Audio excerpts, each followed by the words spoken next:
All right. This is a powerful flow. I am like, glory is the God we serve is so glorious and so magnificent. Like, I'm stuck on this page about like the gang bang and stuff or whatever, and I'm just like, yo, I'm very favored, and I need to not take it for granted because in my free time, I'm learning more about you, God. There's people that don't have free time, that's always on anxiety, that their blood pressure is always high, that they're always like, from the moment they wake up to the moment they go to sleep, they're always anxious. There's people that are like that and have situations that they can't be free and they can't be in a solitary moment. And I pray for them, and I'm just like, yo, God.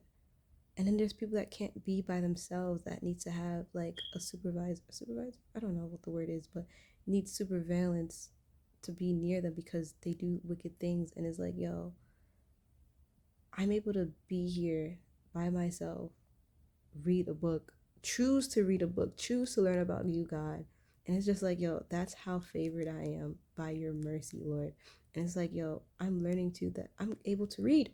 I know that's so simple. Like, I'm able to read, I'm able to understand, I'm able to grasp, I'm able to have a library card. Like, it just keeps coming. Like, all the stuff that I'm grateful for, all the stuff that's hitting me with, is just like, yo, God is in everything. And there's so much stuff to be grateful for, and I just don't get why people don't sit down and think.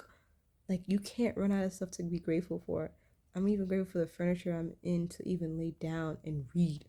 I have a blanket over me right now, and I'm grateful for it because it's like, yo, you could have a whole house and it could still be empty. It cannot be a home. And it's like, I'm able to be in a home, not just because it's the furniture, but because of the people that allow me to be here.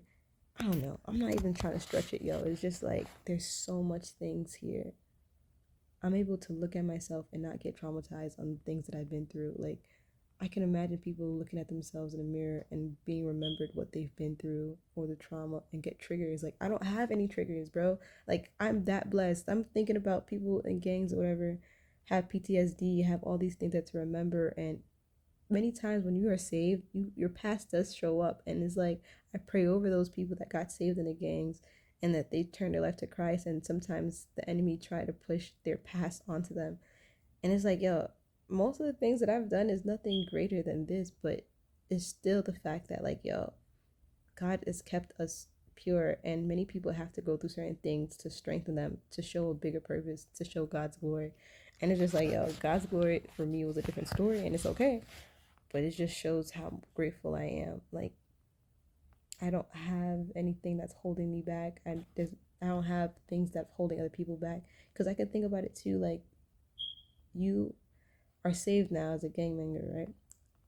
You turn your life to Christ, but you already did so many things that leave a mark on you. You've taken people's lives. You've probably injured somebody that's still alive, and you have to go and try to find grace and try to find thingy, or somebody that doesn't want to forgive you. And it's just all these things are constantly holding on to you as you're living life trying to follow Christ.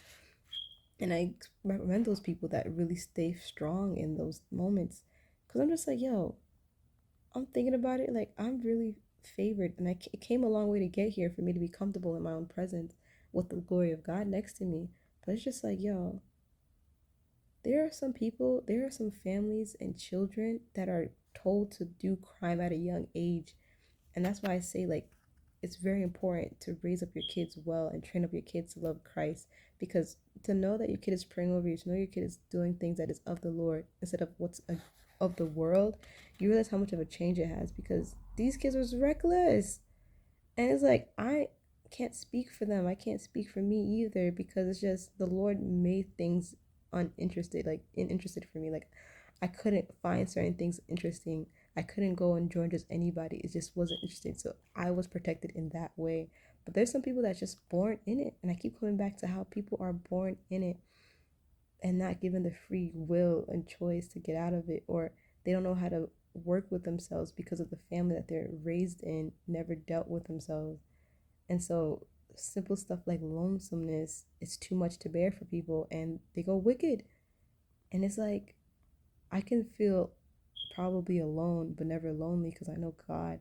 Being growing up as an only child, I'm used to like being by myself for a while, and I'm used to it. And it's like now with Christ, I'm like, oh, okay, it's a different feel.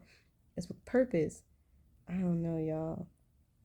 And it's like not after reading this book. I think yeah, after reading this book, I'm realizing more and more what I'm grateful for. But it's just throughout the whole month I've been doing it, and it's just now it hits even harder. God is good.